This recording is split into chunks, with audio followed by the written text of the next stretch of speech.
Well, good afternoon, ladies and gentlemen, and welcome to the last session of this IP Statistics for Decision Makers 2014 conference. Actually, I have the pleasure and the honor to chair the last session and last panel, by the way. I have the fortune of not needing this nasty signs for everybody, so I'm really happy. And actually, I would take the opportunity to thank the gentleman that is over there in the shadow, that is the responsible for keeping us on track. And he has done that brilliantly. Thank you very much.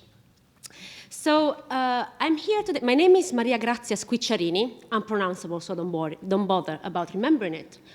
The reason I'm here is to try and convey to you how important the OECD thinks is the role of chief economists at different intellectual property offices. You have heard throughout these 2 days that it seems that IP systems and IP rights are today expected to accomplish functions that they were not supposed to address by the time they were created.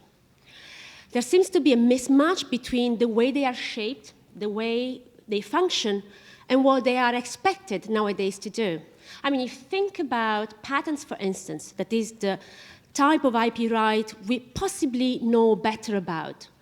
And for instance, I don't think that when patents were put in place, they were conceived with the intention of becoming, for instance, collateral for financing. Or think even more, I think, importantly, to IP rights as copyrights, the time at which they were conceived, and what it means for copyrights, what is the function of copyrights in the digital area.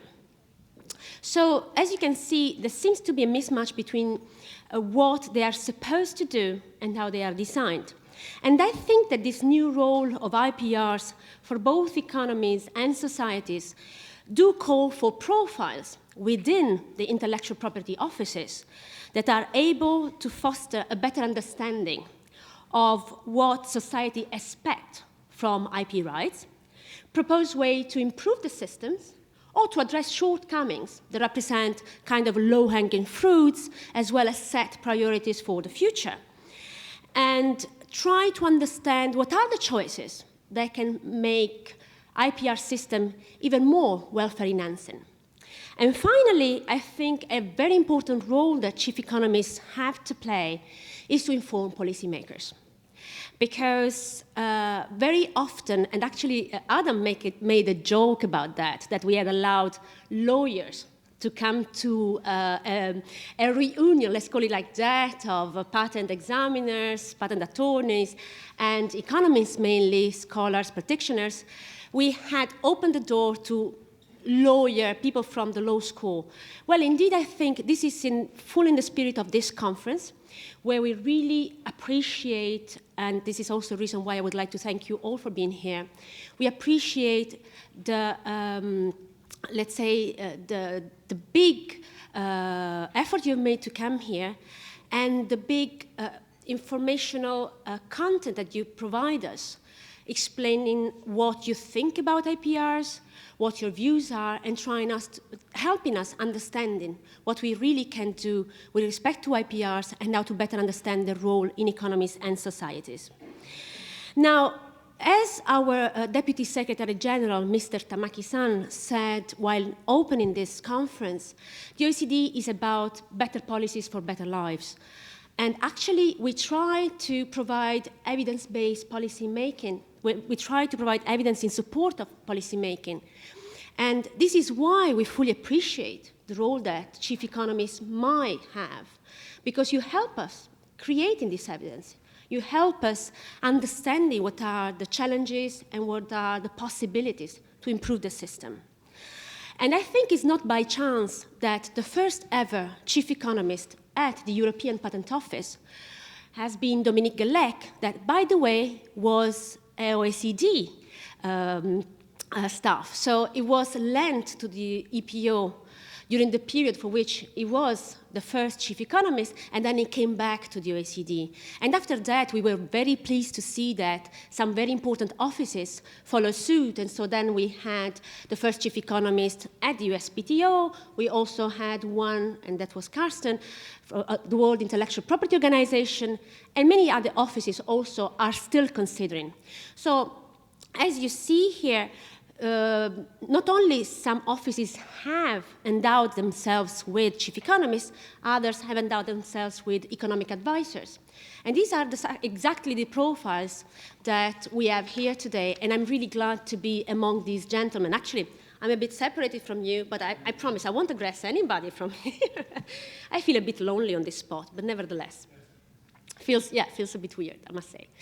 Actually, I'm happy that we have here today 3 chief economists and 2 economic advisors to some of the biggest offices worldwide.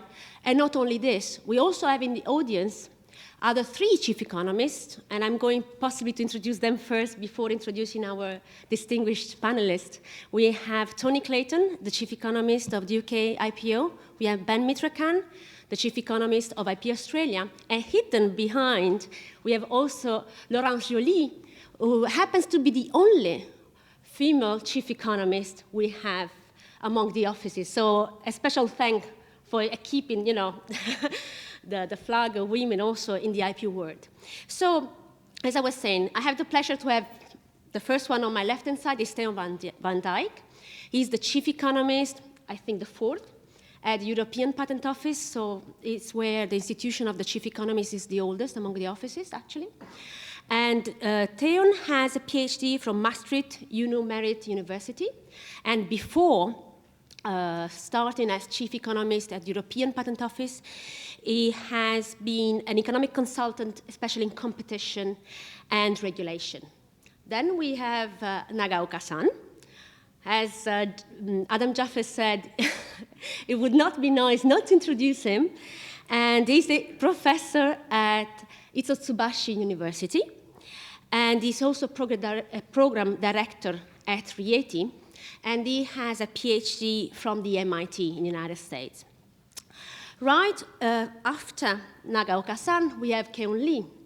Keun Lee is professor at Seoul National University.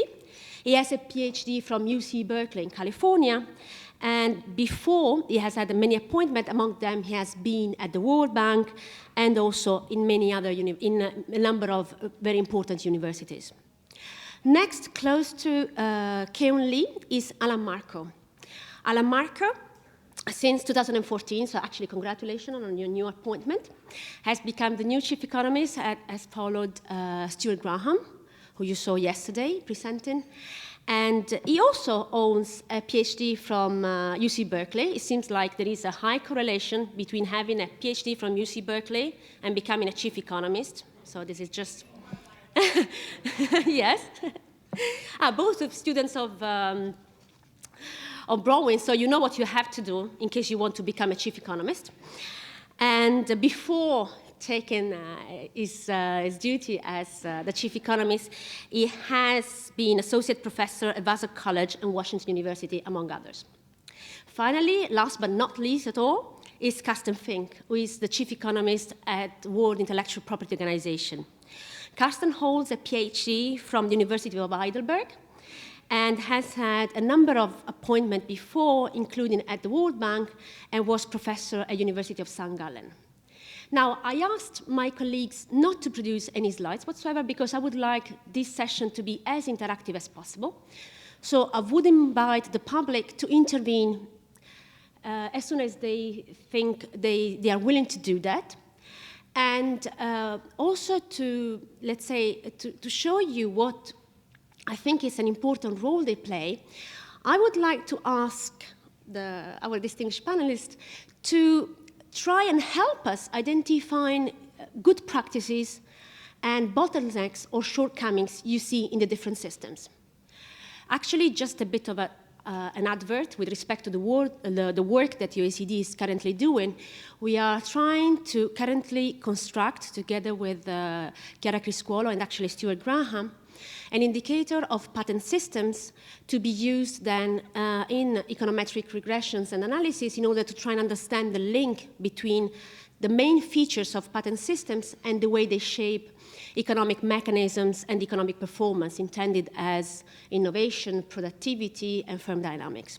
So I would invite, to start with, Theon to tell us a bit about what he thinks is a good practice or a nice feature of the US patent system, and why do you consider that to be so? Thanks for your question. I believe there is one more chief economist in the audience of the Swiss office. Is it? Yeah. Oh, yeah? Oh, sorry. My apologies. Yeah, can we make the room bright? Because this is really intended to be an interaction. We don't want to talk among ourselves. We want to talk with you as well. Can you light up the lights, please? Okay, Thank you. In the meantime, I will start. Thanks for the question. In response to that, I would like to make 3 points. The first point is perhaps a bit obvious, but I would still like to make it. Yes, there are many differences between IP systems and IP offices, but often there are good reasons for that. Differences can be the result of historic reasons, political reasons, economic reasons, and what is a good practice in one office is not necessarily a good practice in another office. Yeah, it's an obvious point, but I still wanted to make it. Second point is that between the IP5 offices, so I'm not comparing EPO with USPTO only, but within the IP5 offices, there are efforts for harmonization. And the whole purpose, the whole objective of the harmonization is to learn best practices from each other, both in procedural terms, but also substantive patent law harmonization points. And I think there is value added of harmonization anyway, even if you don't adopt the best practice. There is value on its own of harmonization. But I just want to point out that with respect to procedural harmonization, there are several efforts going on. I've written them down. Citation of prior art. Apparently there are differences between the 5 offices, and there are attempts to harmonize that. With respect to unity of invention, there are efforts. Written description and sufficiency of disclosure in applications. That is an area where practices differ and where harmonization efforts are ongoing. With respect to substantive patent law, there is also harmonization going on. With respect to, it's a highly political and quite a sensitive topic, the grace period. We've heard of my neighbor, very interesting presentation. This is a sensitive topic, and it is much discussed, and as part of these harmonization efforts, but not only grace period, also treatment of conflicting applications, prior user rights, and the 18 months publication. Those are also aspects which the IP5 offices at least feel that they can learn from each other and where there is value added to harmonization. Then my third point, and now I come a bit more back to your question. EPO, USPTO, if you compare them, if you compare the chief economist units, I'm not that familiar with the details of how my colleague operates, but I think it is fair to say that his work and the work of his team is, you could label that more as back office work, economic research, dealing a lot with statistics. And yeah, we briefly discussed this on another occasion. At the EPO, our unit is more involved in front office work. We provide input often to communications, for communications purposes. So for speeches, but also for IP awareness, which is important, also among politicians. Yeah, these are all important elements of the Chief Economist unit at the EPO.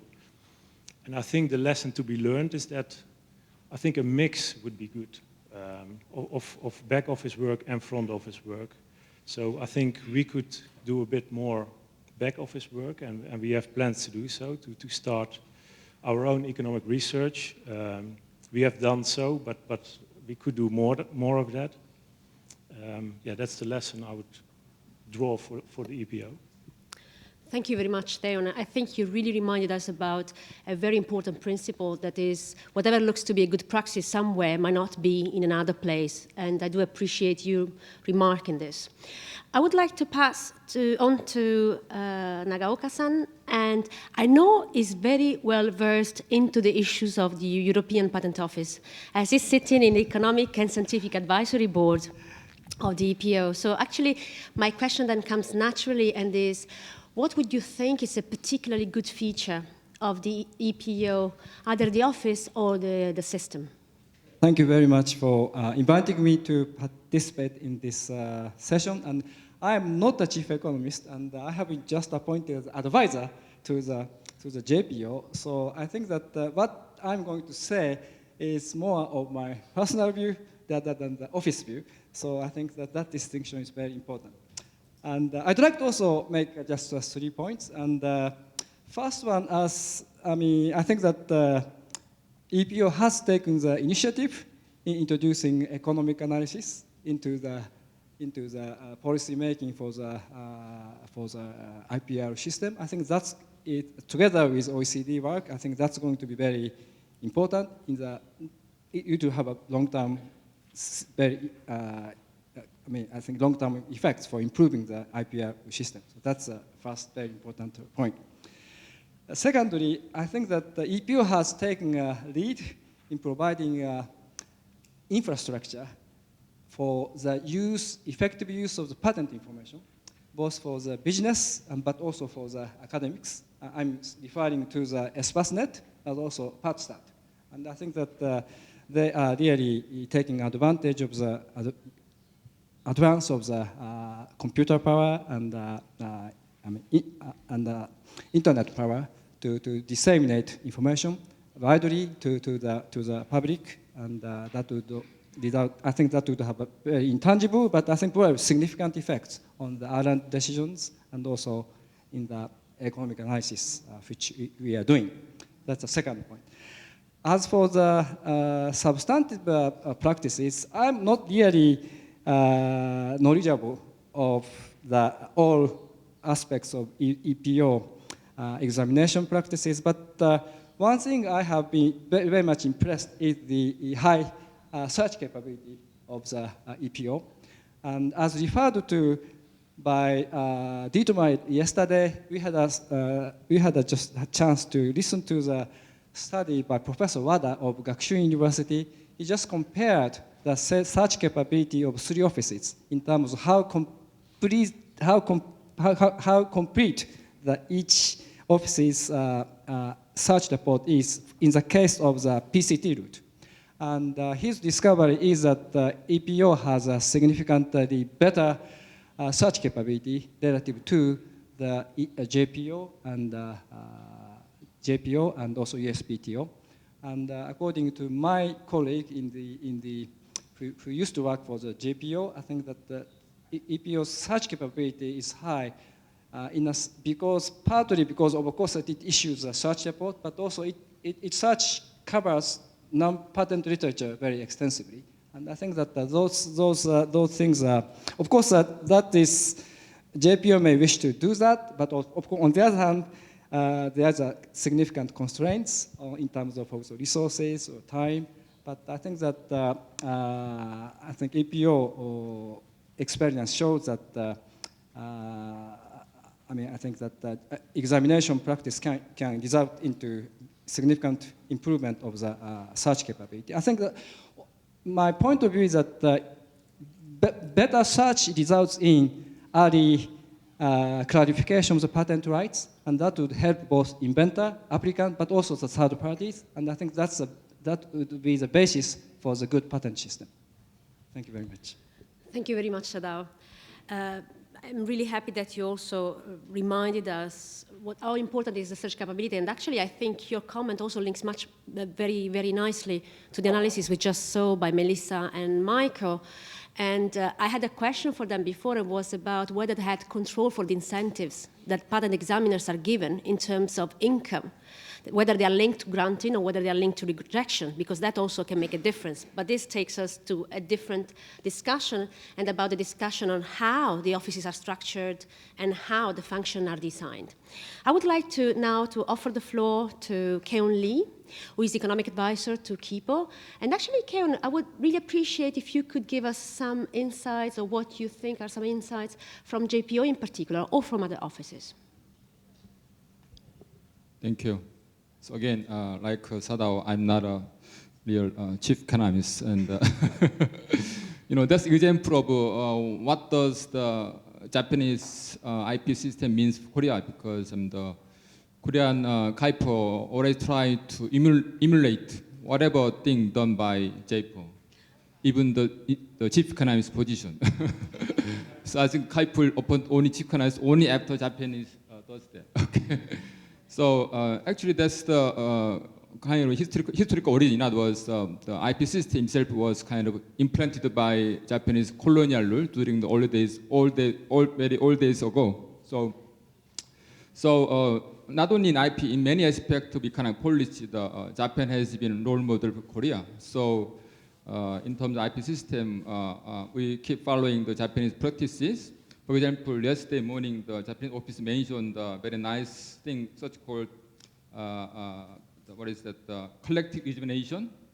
And they introduced it 2010, but just 1 year after, Korea introduced the same system with different name called package examination. So that's an example of how Korea is keep following the Japanese practices. But now there are two factors emerged that tended to make Korean IP system somewhat different from Japanese one. One is digital revolution.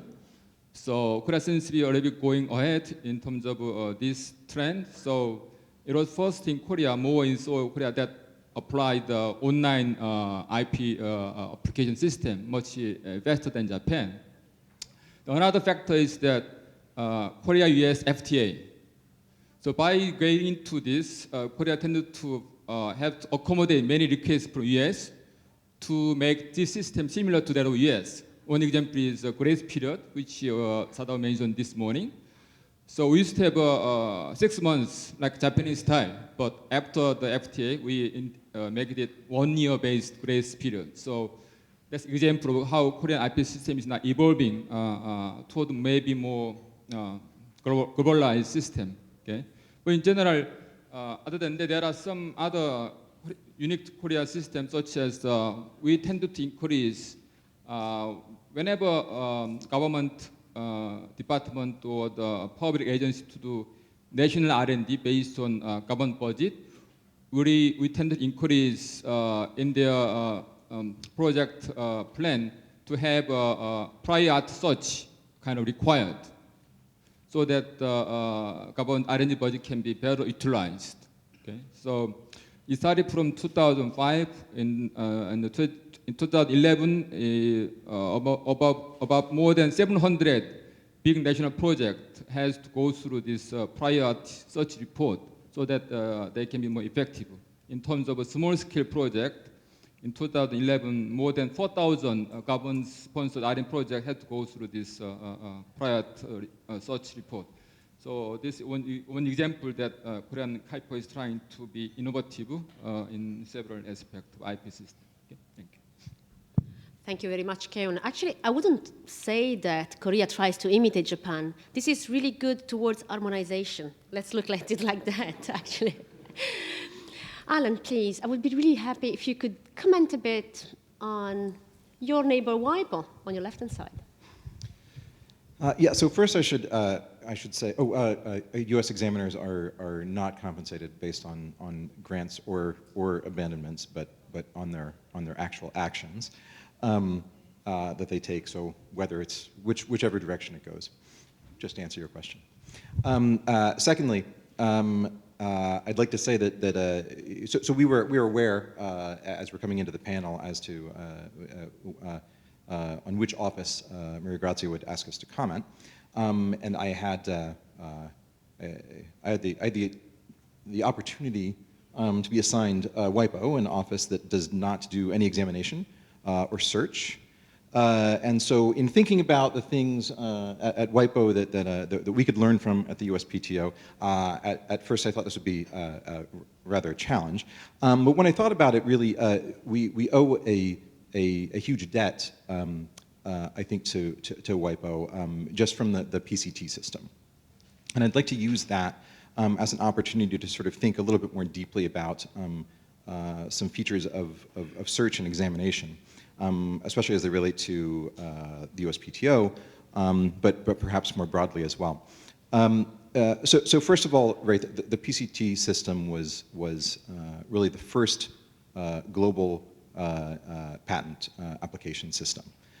It provided for certain common docketing, which seems rather mundane, but is incredibly important when we think of harmonization and work sharing.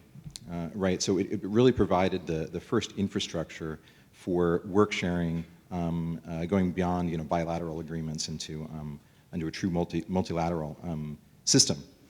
So it provided that infrastructure. The infrastructure can be something as simple as this common docketing, common formats, just harmonization in that sense. They have their electronic system has now. Wait for it.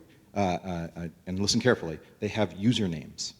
So when you sign up, this electronic system has usernames. So to file an application electronically, you put in your username and you file your information. So in the US, we would love to have usernames, and we don't. We don't have an electronic system where we can just identify, hey, put in your username, we'll know who you are. By the way, it would be much easier than to track who owns what, because that's your username and it's attached to this application, it's attached to this patent. Wouldn't that be nice? So you guys have usernames. It's incredible. Secondly, in thinking about the PCT system, I'd like to think a little bit about search and examination. So, right, the search authority that you choose, first of all, you have a choice. There's competition really among the search authorities in some sense. It separates search from examination. Now, in the US, we don't separate search from examination. I think probably most systems do, but it's something that we are considering, certainly separating filing from search and exam, and then potentially separating search from examination. There are pros and cons of this, but one of the opportunities here in the PCT system is that the search authority is oftentimes separate from the examination at the national stage. So what we've done is not just separate search from exam, but we've separated the searcher from the examiner, right? And even at the level of the office. That provides some benefits. So in thinking about even the EPO, my understanding is that the examination there happens with groups of 3 examiners, I think at some level. I'm not sure if they're all involved in the same way, but you have more than one set of eyes on this application. I think any opportunity we can have to sort of to have that some level of peer review for examination is helpful. And in some sense, by separating that search from examination, you provide more opportunities for that. And the last thing I'll mention there, especially with respect to the electronic filing, is just transparency. So because of essentially the more advanced electronic filing that they have, their information is much more transparent.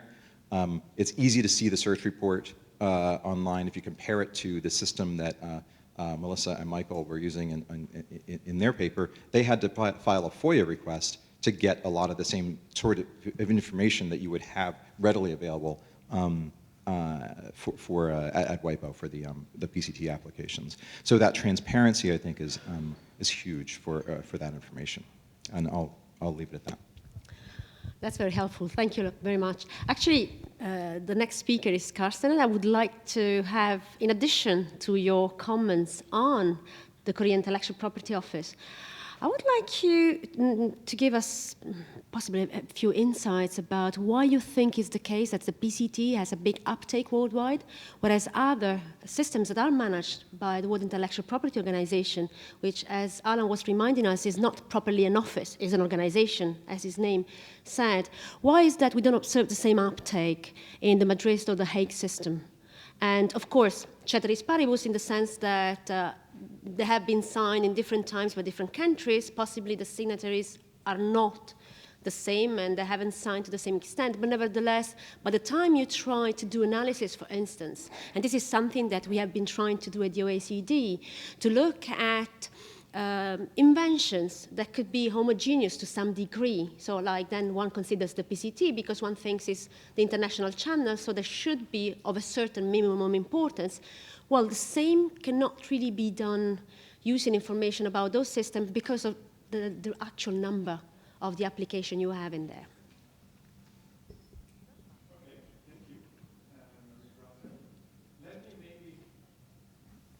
Let me maybe should I maybe start with a few words about, on Korea, and then I can try to respond to your questions on the WIPO systems.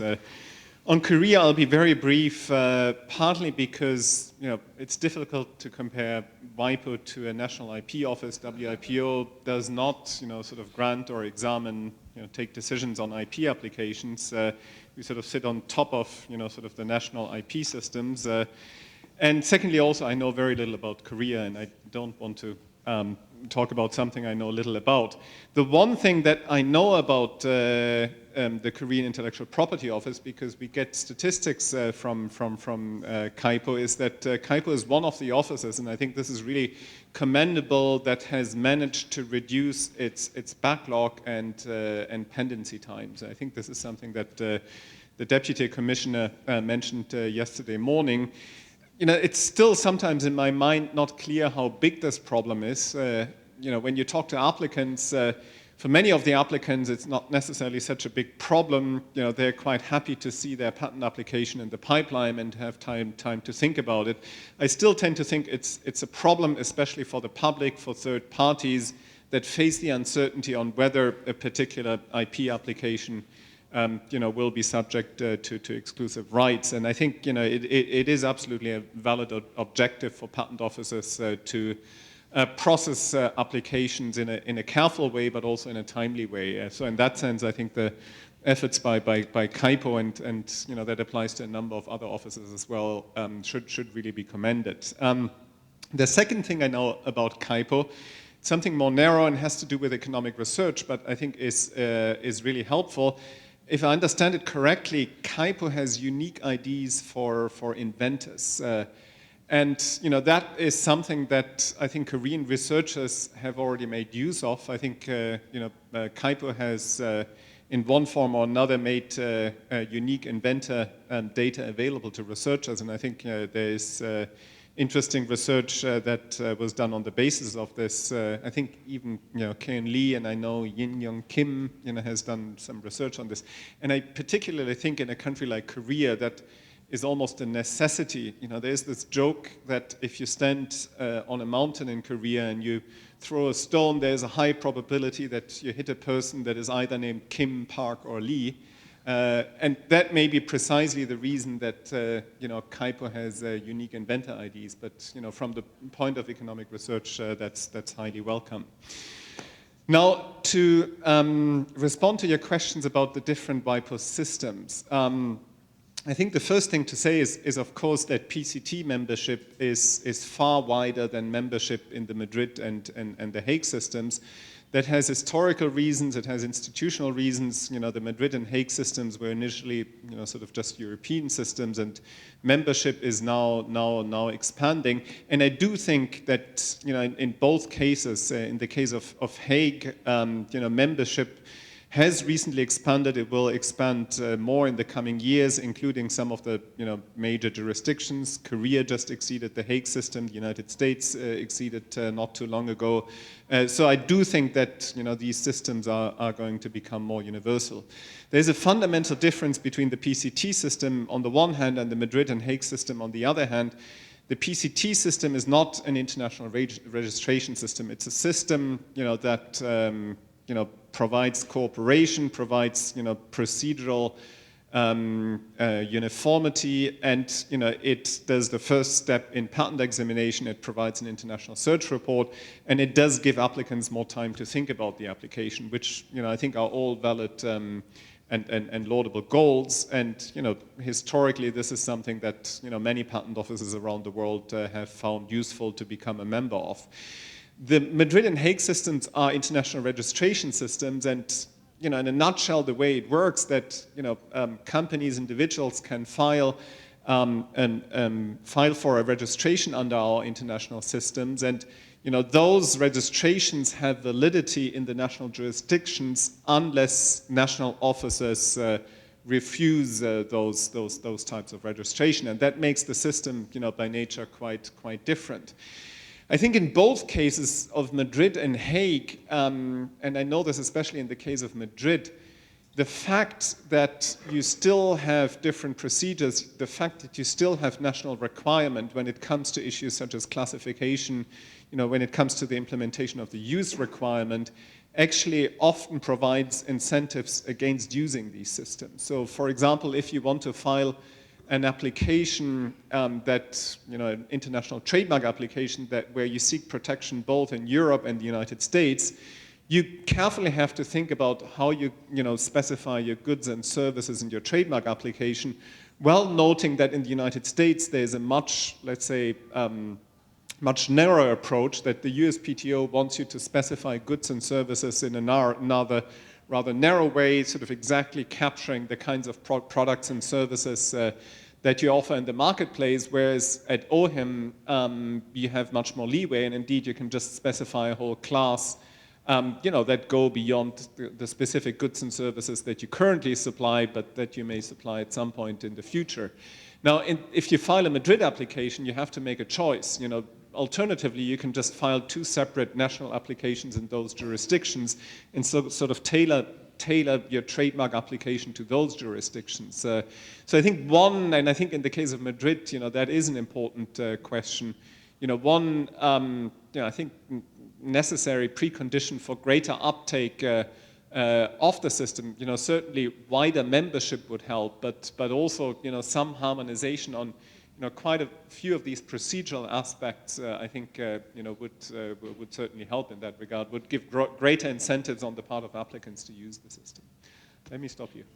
Thank you very much, Carsten. Actually, I'm really happy that I've been able to bring back the discussion towards all IPR and not only patents, because I think one of the differences of this year's conference compared to last year, although I have to acknowledge the only paper that was presented during the conference, it was about trademark, was actually the paper that Carsten presented. And I would really encourage for those who intend to participate next year to submit papers that relate and look beyond patent, because when you discuss with companies, and actually also I invite again company representatives to instruct us or share with us the way they look at IPRs, you immediately understand from them that for them, patents, designs, trademarks are tools. And very often they are used in combination. And this is why in recent years at the OECD, we have been trying to look at what we call the IP bundle. And I know also WIPO has been doing a lot of work towards looking beyond patents, because indeed patents are important, but what we are trying to capture here is the whole range of intellectual property rights and the extent to which they might represent strategic tools in the hand of companies or industries.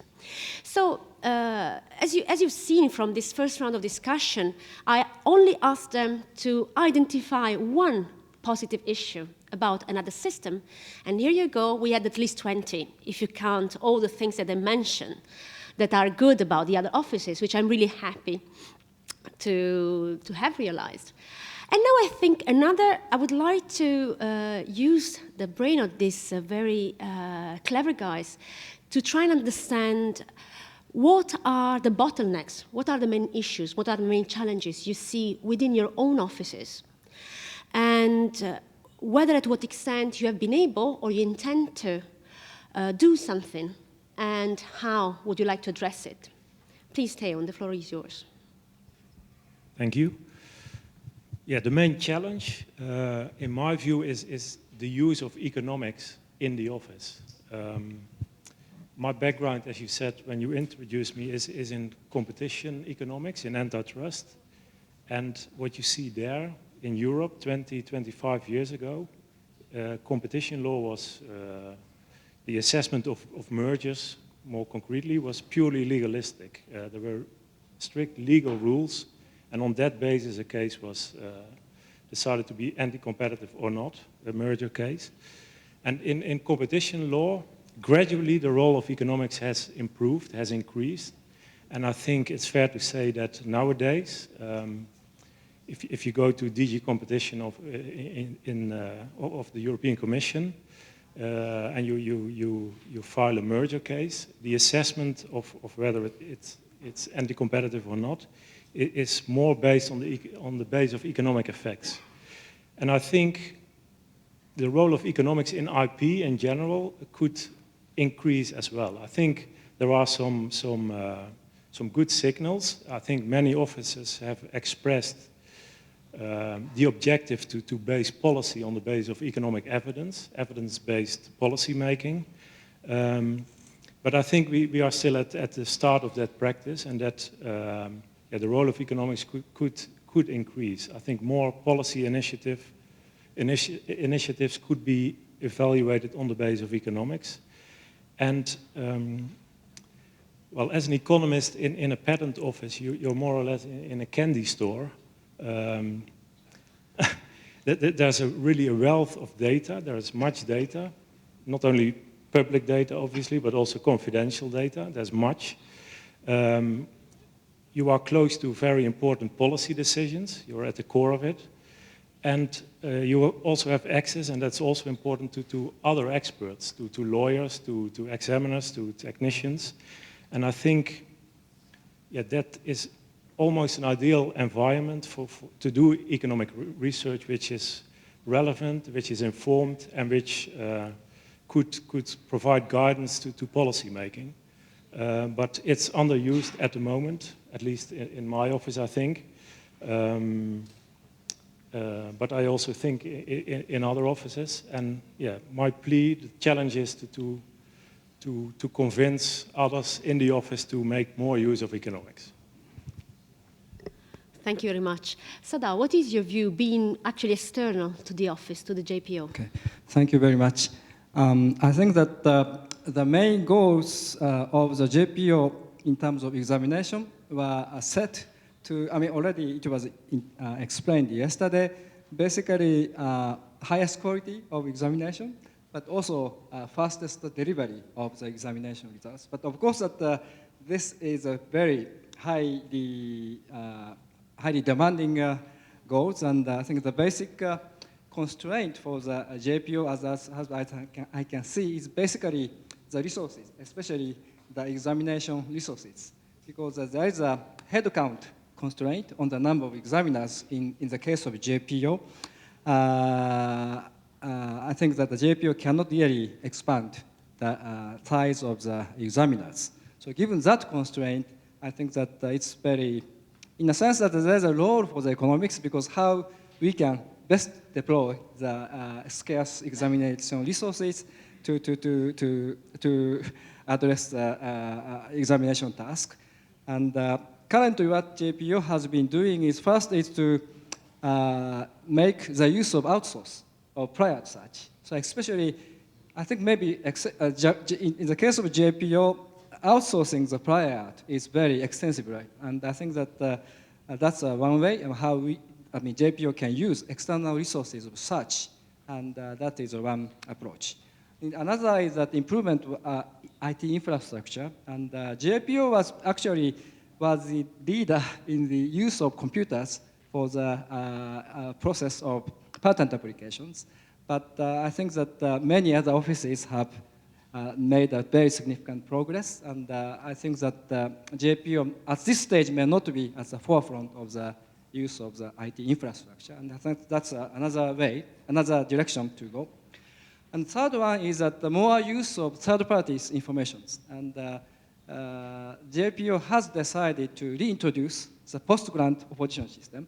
It was abolished, and but I think that under these circumstances, it was decided that it's important for rely more on the use the third-party information to control the quality of the examinations after the grants. Thank you very much. Thank you very much, Adao. Keun, also your perspective, again, as a person that's still external to the office.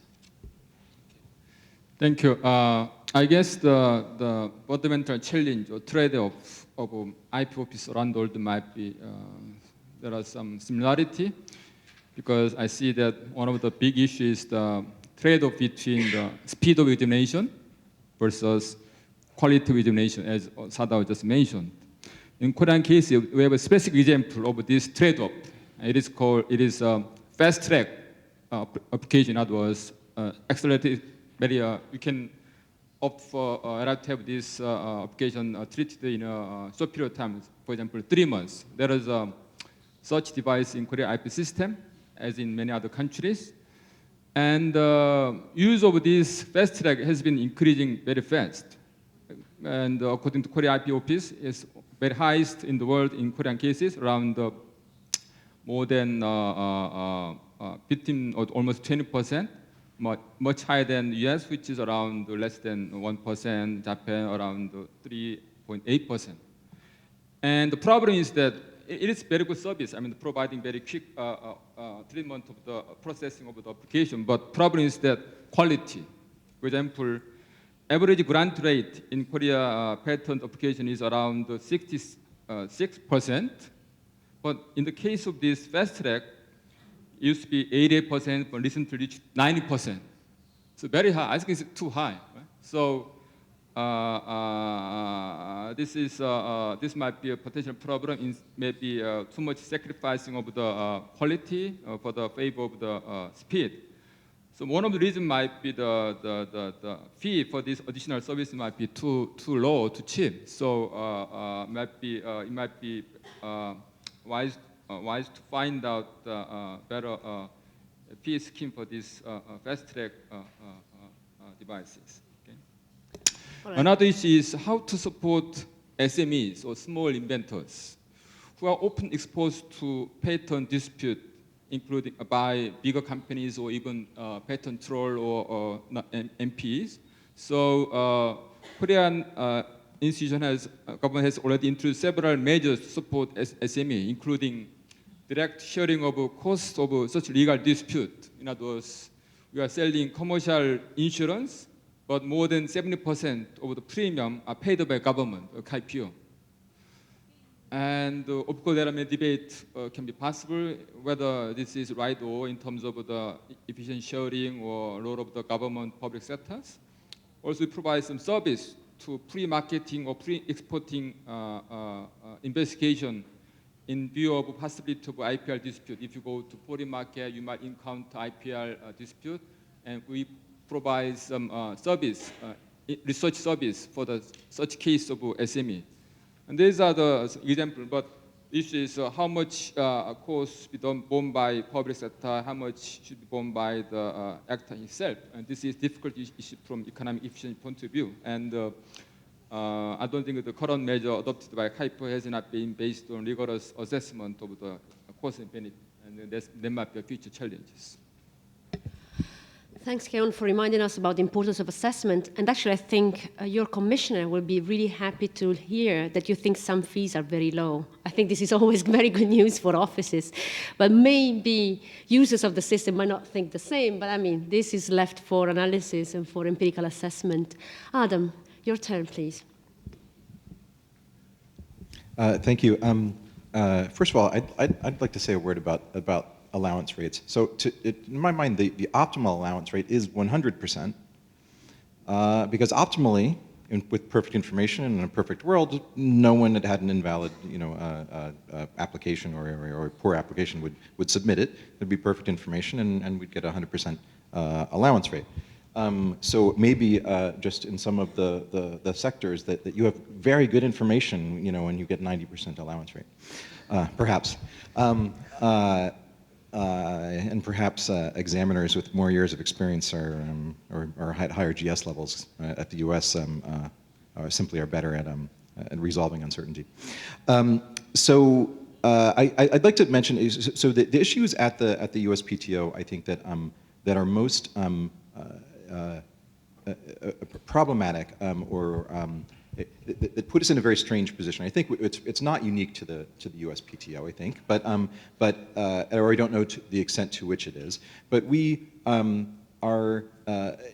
USPTO does not have what we call substantive rulemaking authority.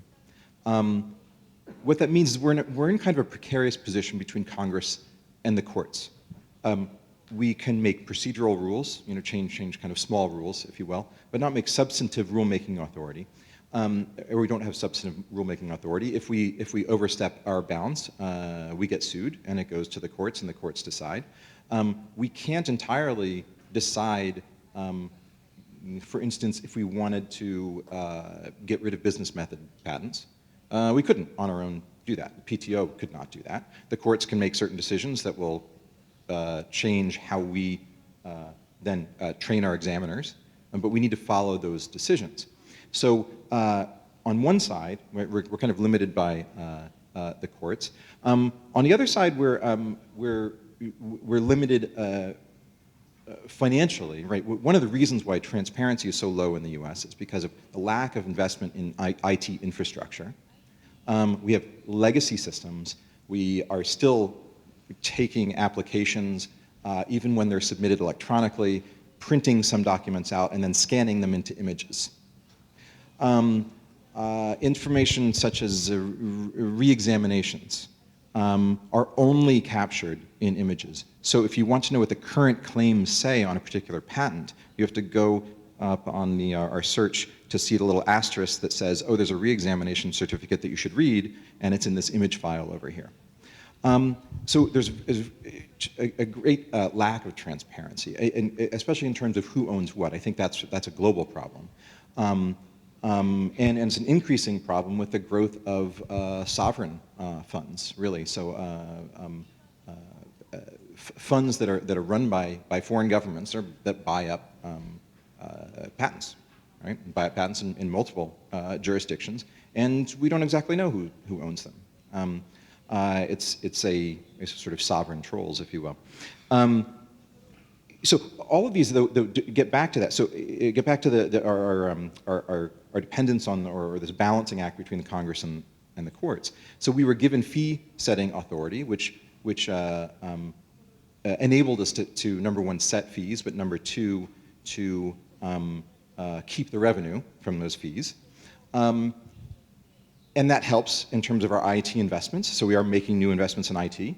At the same time, if we really wanted to be aggressive about setting fees, if we really wanted to let's say, increase patent maintenance fees significantly, or if we wanted to triple the filing fee, something along those lines, radical adjustments in the fee structure, we lose, or we risk losing that fee-setting authority because there is a sunset provision in that Congress will reevaluate after 7 years whether we can keep that authority.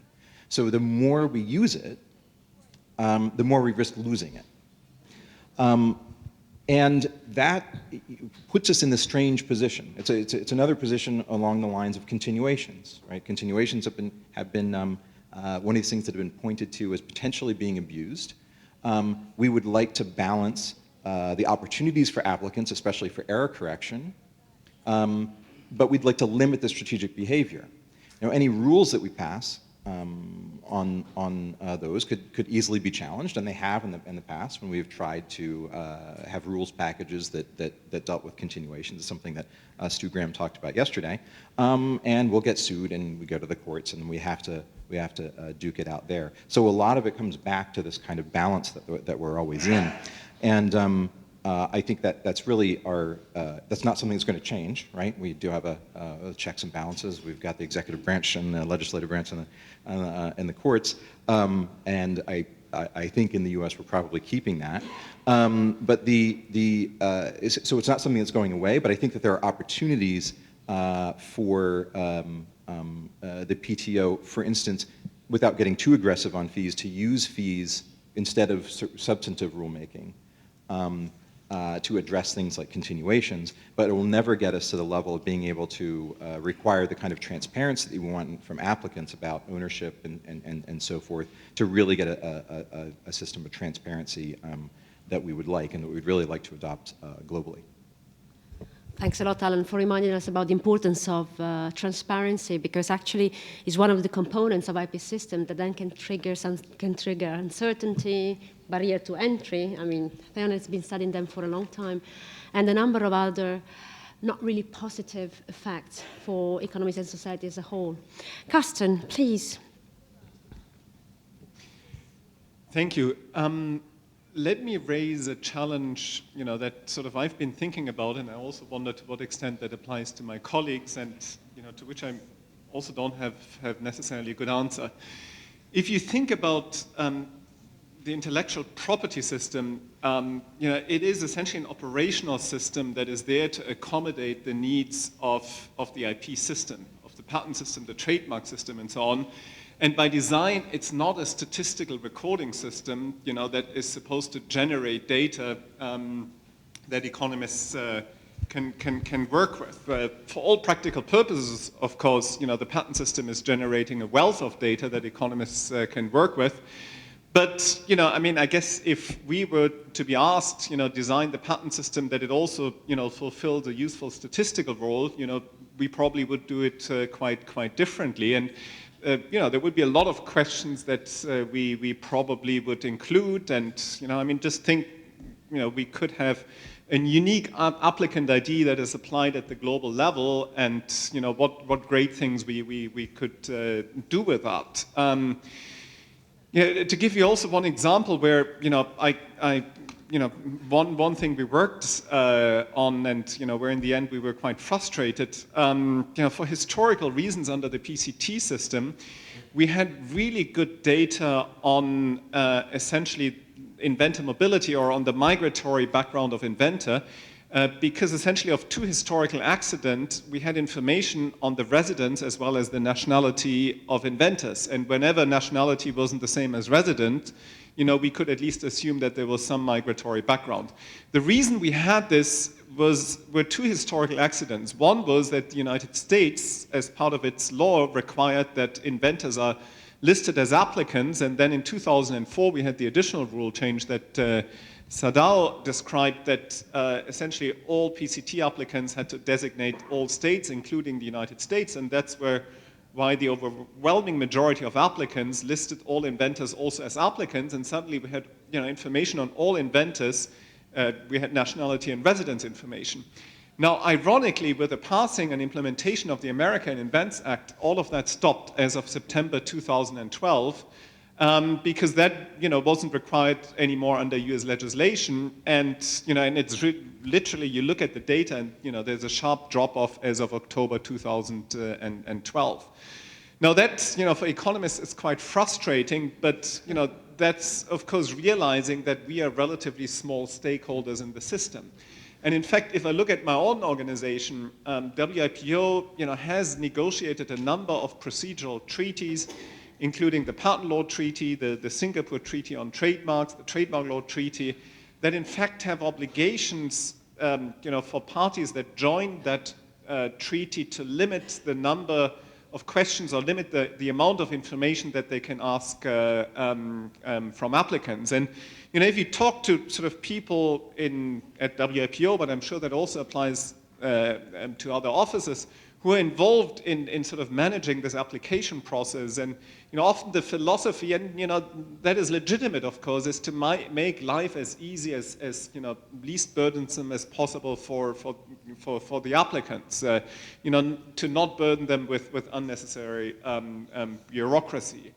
Now the question is, I mean, in some sense, what the patent system is doing, it's great in a sense that, in some sense it talks to all the individual companies that innovate, and in that sense, I think, in a sense, it is a way of surveying, and it is a statistical recording system. The question is, should we, within those offices, be more proactive in trying to convince our colleagues, to, maybe redefine application forms in a way, that they generate more useful information. Now, I have not done that, partly because I've concluded probably, that takes a lot of work with, sort of a result that is not clear whether it will ever materializes, and if it materializes, maybe it's going to be of use in some 5 or 10 years. Also, of course, with the existing data, there's a lot we can do with that. And also, I would raise the question, especially, seeing some of the research that's presented here, maybe all of that is not necessary, and with name harmonization, matching techniques, with all kinds of big data that is becoming available, maybe, obviously that does take a lot of time of researchers to put together, but maybe you can go even farther than that, than trying to sort of improve or make this collection of patent statistics more researcher friendly. So that's sort of a bit of a dilemma, where I'm not sure sometimes, should we try to be more proactive about that? Also, as a group of economists, and I welcome sort of people's feedback on this. Well, thank you very much, because I think it's true. I mean, you very often feel like a boy in a candy store by the time you look at all the data you have. But nevertheless, economists, I think, have the bad habit, between commas, of looking for more.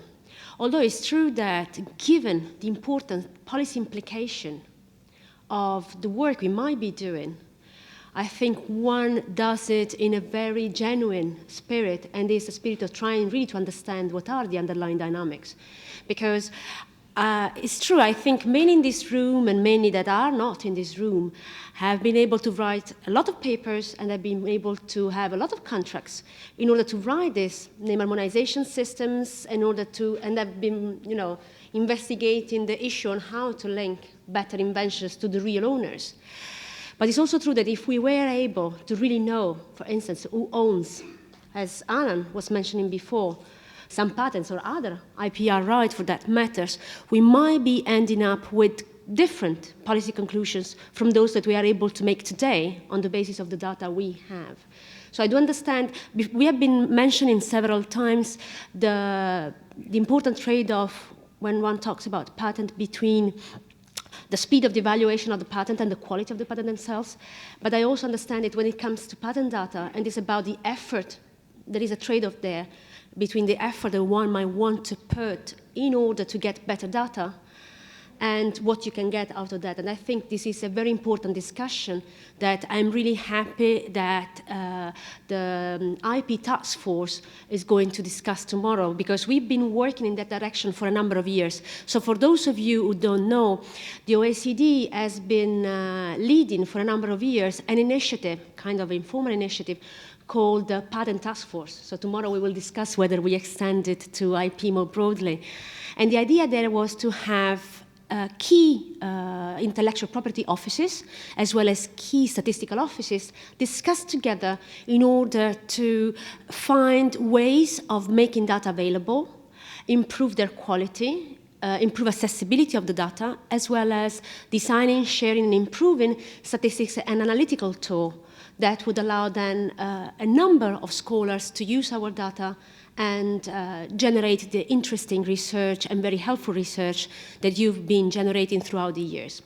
Now, we have still half an hour left, and I would really love to open the discussion from the floor, if you're still up to it. And otherwise, I'll take the word back for me and ask a few more questions that I have. Tony Clayton, the floor is yours.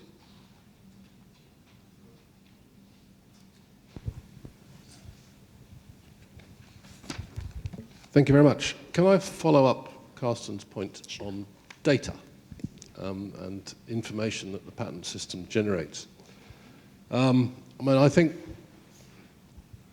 OECD, EPO, and others have done a brilliant job in improving the quality and scope of the information of the patent system that exists. And USPTO has done some interesting things this year, trying to improve assignment data and all the rest of it. But it is still pretty clear that the big gap in data is not the data we need for research for policy. It is the data that patent users and users of the system need to use their intellectual property effectively. In both, in the UK now, we have effectively a situation where if you take all IP rights, investment by firms, which is backed by intellectual property rights, is beginning to approach investment in all physical assets. And the information systems which enable you to link those intellectual property rights to financial markets is still very poor. So it's not surprising that we end up with unstable financial markets. How do we fix that? I shall ask that tomorrow as well. Actually, you have 5 eminent scholars here who might have a good deal of opinion on that. Does anybody want to take the floor on this? Please.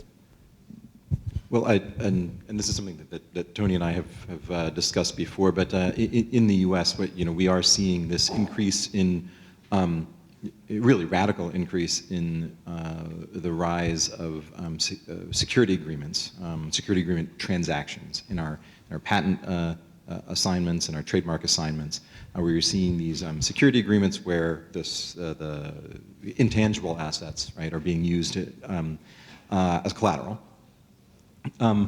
What I would expect, and so this is, I don't know, maybe a scare tactic. What I would expect is that we could easily see these things repackaged and sold, and repackaged and sold, and with a lack of transparency and on these sorts of assets, collateralized assets, we could see bubbles. We could see bubbles popping. And I don't know, we haven't really seen that happen before, so, but it is perhaps could be happening in the future. It just, again, calls to transparency, and I take Tony's point absolutely, in that the users of the system do need more transparency. It doesn't just benefit us, it benefits all the users of the system. Thank you very much, Alan. Anybody else from the panel wants to add to what Alan has just said? No? Then I think it was Ben Mitrakan.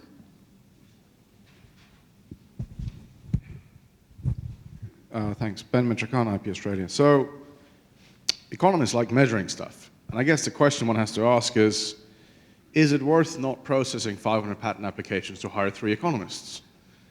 And I wonder if the panel has considered that. I know that we've considered it because we're a small office. And I reckon I can point to things which said, yes, that had value. There's a counterfactual. You wouldn't have done this had we not been here. But in large offices with a lot of politics, a lot of people, and a hard time getting through, is there that value proposition, or is it yet to emerge?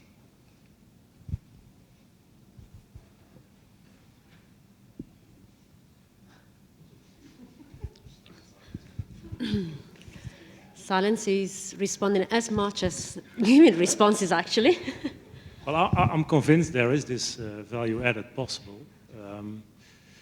Yeah, like I explained in my parallel to competition law, this was also the view that economists could not play a role, and that it was all very legal, and you should not, it created legal uncertainty to have more economics because it becomes unpredictable for lawyers. But of course the challenge it is up to us to come with useful and usable advice. And yeah, I think the big challenge for us is to translate academic research into workable advice, and that is key. And we shouldn't try to sell the latest economic paper to our management, but more the well-established facts, have the threshold a bit lower, just general economic principles. That would be a start. And you know, I guess it's not completely the answer, but I'm convinced that we are able to prove, if we take that approach, by just applying general economic principles and try to get them across to the management, that is the key to this route.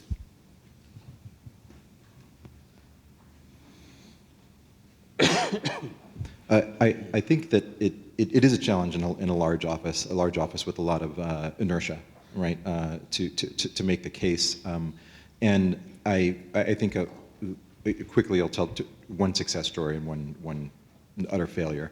On the success, we did successfully lobby the office to change the RCE fees and these requests for continued examinations, to have them escalating, right? So the first one is cheaper.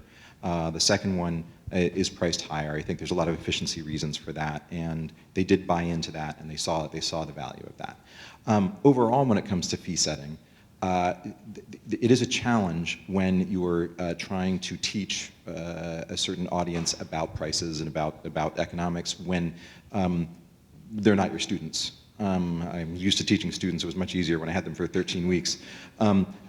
Because you have maybe 5 minutes to make your case and to prove them to them, number one, that you have something to say, and number two, that you're maybe correct, right? An example being just price elasticity.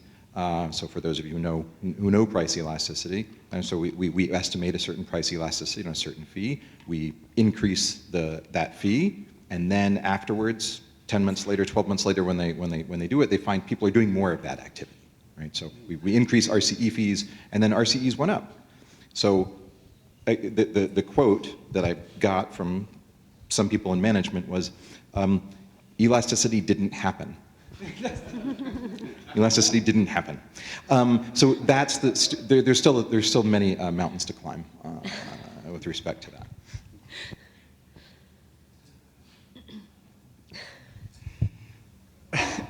Yeah, what I maybe want to do is to slightly question the premise of your question, because I think what you're implicitly applying is that there's a trade-off between hiring an examiner and hiring an economist. And I think, that's very much, I think, how people in fee-financed offices think, because, you generate money through applications and, and then management has to decide, what are the priorities, how do I allocate, scarce resources. Whereas I would really argue as an economist and sort of would argue, well, is there value added, for economists, to sit in IP offices, compared to economists sitting at universities or, other government agencies? And I think if the answer is yes, you should stop there and, consider that independently from, how many examiners an office should hire. Now, I realize in practice, many offices do live off their fees, and these are the kinds of decisions that one has to make. And of course, I would leave it to others to assess how much value added we provide at WIPO. What I would argue, though, is that I think the Economists research division that exists at IP offices, maybe I think the UK office by now has the biggest division, I think are still relatively small compared to some of the other. I think about our communications division, our external affairs division, and so on. And I don't want to question the work that they do, and I don't want to argue that what we do is more important. But just in terms of our size, I think we are relatively small. So that also, in practical terms, maybe you could argue maybe we should have 20 economists. I would be the first one inclined to say that may not be such a bad idea. And I think then this question of financing would probably come up. But I think in the first best world, I think one should treat these questions separately. And quite frankly, there are offices around the world that are not financed by fee income, that live off budgetary appropriations. And I think, maybe that isn't always an advantage, but when it comes to these things, it actually can be an advantage because you don't think in terms of, well, how much fee income am I going to generate next month? And also, I think in terms of if economists are necessarily measured that way, I think that may create, the fallacy that, for example, we are asked to do work that, may, increase the revenue for the office. For example, try to support, the promotion efforts through sort of empirical analytics of an office. And, the question is, in the view of society, is that really what economists should be doing? So these would be just some observations. Thank you very much. I would like to pass the floor next to SIPO, not intended as the Chinese Intellectual Property Office, but the Canadian, so the written with a C, please. Thank you. I'm Konstantinos Gigaris. I'm the Senior Director of Policy and International Affairs, as well as Economic Research at the Canadian Intellectual Property Office. This is the IP Statistics for Decision Makers conference, and in our roles, we're often called on to advise decision makers or take decisions ourselves on laws, regulations, practices, business strategies, business services, what have you. So my question for the panelists, actually two questions. Can you provide an example of economic analysis or research that you have found to be most effective to inform policymaking? Research that was clear, relevant, useful. And the second question, and maybe for the benefit of people thinking of research questions, what do you consider to be the biggest evidence gap that IPOs have right now that would benefit from further research?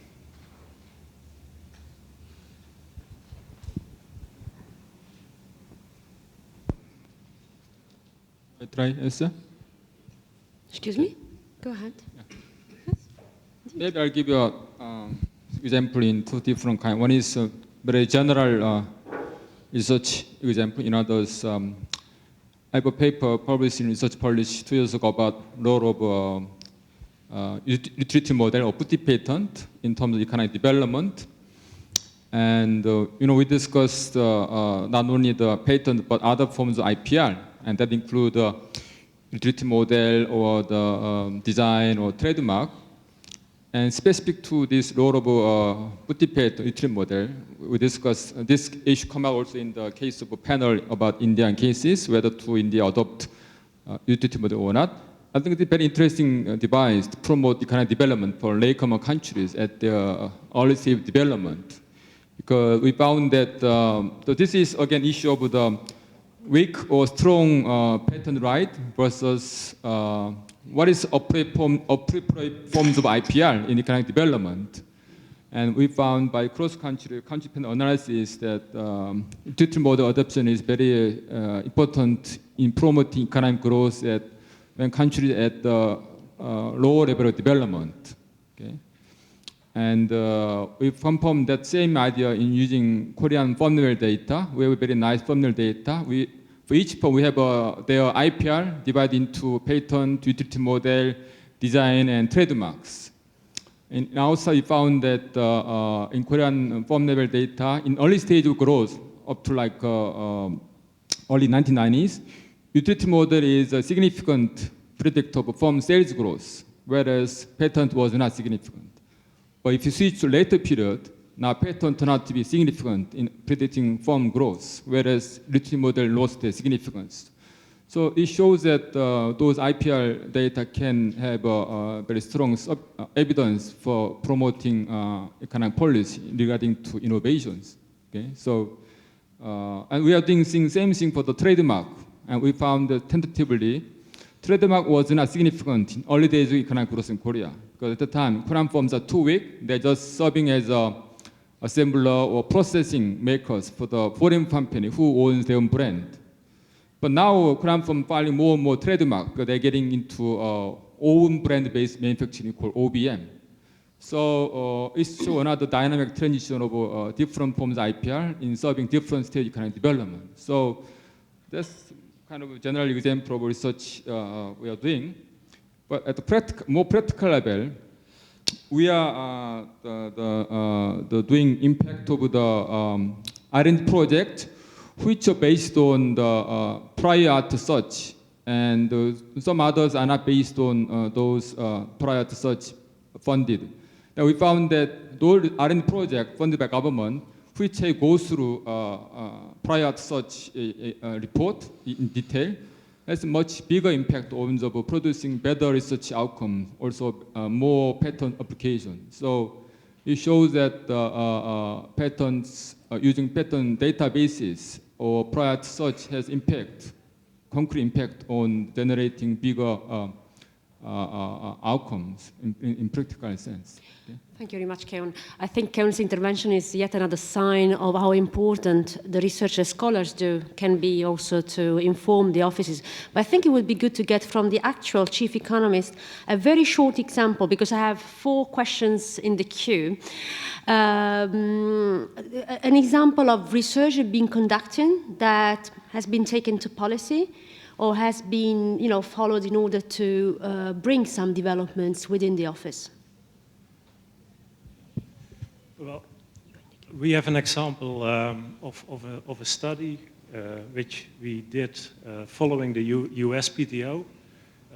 This was published last year. It was about the contribution of IPR-intensive sectors to the EU economy. In academic circles, the study has been criticized, and maybe rightfully so, but you should not underestimate that in terms of public awareness and in terms of policy influence, it was quite an important study, because it brought back to the light that with politicians in a world which is increasingly hostile towards IP, that IP rights are important. And yeah, if I would have to say one example, it would be that example. And just to do a little bit of marketing very shortly, we are about to publish a follow-up study on that. And then first we looked at the at the industry level, and now we have done a study at the firm level. And rather than just descriptive statistics, this time we employ econometrics. That is an example of the first question you asked. The second question, what is most promising for future research or evidence gap? I think markets for IP is a topic which is extremely important for a number of reasons. If you get more liquid markets for IP, for patents, let's say, it would be good for financing purposes. The question that Tony just asked, if you have liquid markets for IP, it would already solve quite a substantial part of the problem.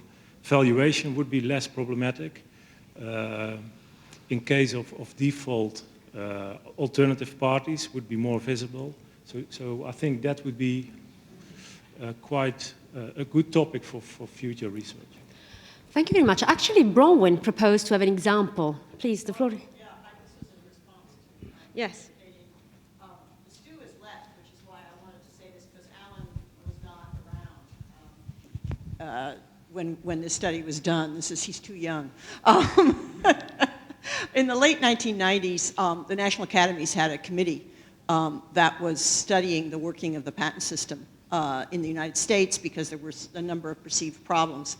And Stu Graham and I, and Dietmar Harhoff, and I'm not sure if he's still here even, and Dave Mowry, one of my colleagues at Berkeley, wrote a couple of papers which examined the operation of the opposition system in Germany and the European Patent Office, and the equivalents in the United States, some of which had been subject to re-examination, but most of which had not, because the re-examination system in the United States was completely not taken up.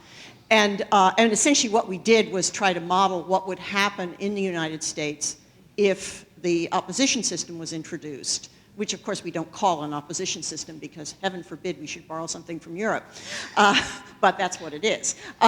And as a result of that, they did in fact introduce an opposition system, and it's been taken up quite a bit. I can't say, we've never written the follow-on paper that sort of said, was it taken up to the extent that we forecast it would be taken up? But it certainly seems to have done something. And I would say we weren't the ones who caused it, but our papers certainly had an influence on it being adopted. Thank you very much, Bronwyn. I have in the queue the chief economist of the Swiss Patent Office, just down in the middle there. And then I have Chiara, and finally, not anymore. And then I have Mark. Last question, not anymore? While the mic's getting there, really quickly, the biggest evidence gap I would add is copyright. Anything in copyright, with possibly rivaling trade secret. You know, but I don't think we'll ever really know that much about trade secrets. They're secret. Thank you.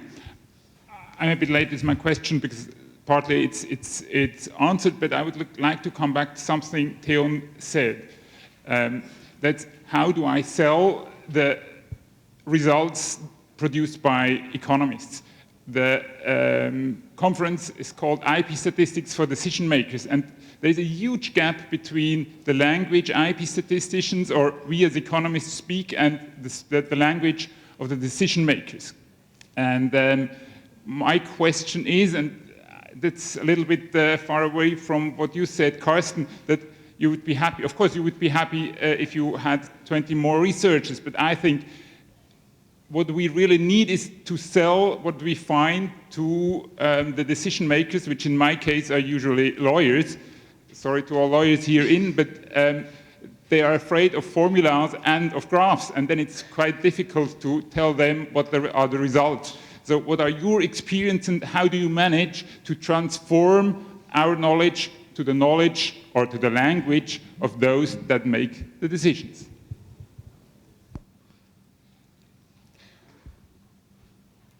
You want to floor, Carsten? Who wants to answer from there? Right, I think I would have two answers. One is of course communication, and I think it's important that, you know, when we talk to different audiences, to adjust the way, you know, we present, you know, according to the background of whoever sits in the audience. So when we present in our committees, you know, where the people who sit there are mostly diplomats, of course, you know, we would avoid using equations, and we would not necessarily, you know, present econometric results. I also think, you know, always when it comes to communication, it's important, you know, to be simple but not necessarily simplistic, in a sense that, you know, using examples, you know, even sometimes using anecdotal evidence is fine as long as this is, you know, responsibly done. I mean, if you know of a broader result, you know, that holds up, you know, in a study that you have performed, and to communicate that you use an example, I think, you know, that's perfectly fine. But I think, you know, and maybe that also responds to Konstantino's question, in terms of the impact, I think one has to be realistic. Again, I think we are just one stakeholder in the system, and, you know, there are other stakeholders, and, you know, we hopefully have a voice, and I think we, you know, should you know, make our voice heard, but, you know, also realizing that, you know, not everyone will follow what we would say. And I think in terms of the impact, it's interesting because we're currently, you know, going through an exercise with our administration sector, you know, trying to find performance indicators for the work we do. And, you know, the one thing I pointed out to them, I think, you know, what Keynes pointed out about the defunct economists shaping the debate, I think that applies. You never really know when and how your research is used. And, you know, that's often, you know, quite unpredictable. And I think one has to be open to that. I think if you're able to sort of, you know, shape the tone of the debate, I think there's already a lot accomplished. If you help, you know, for example, with empirical evidence you provide, you know, to at least refute some of the obviously wrong arguments, you know, that already has, I think, a big impact on the debate that is taking place. With some observations. So, one final minute we have. Is yours.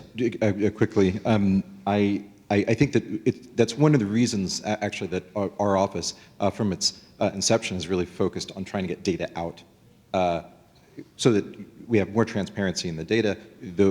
Others can do a lot of the research that we can do in-house as long as the data are public.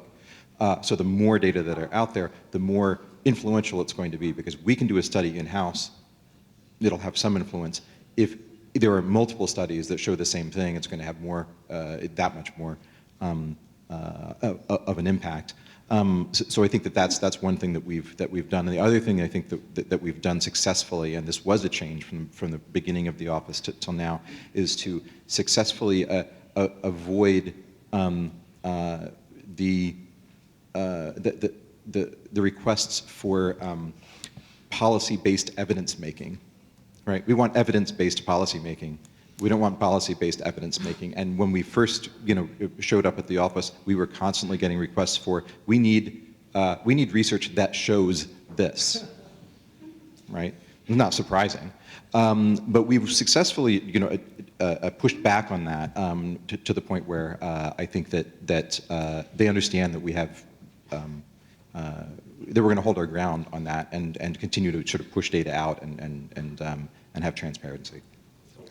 I do agree with Alan that, in fact, I don't think it should be expected that analysis should be carried out exclusively or mainly inside the offices. Also because I think that it is always a big value that you might get from external assessment, because they're more independent, they're more objective, and hence they might be able to convey ideas that you might not be able to convey if you were to say the same thing.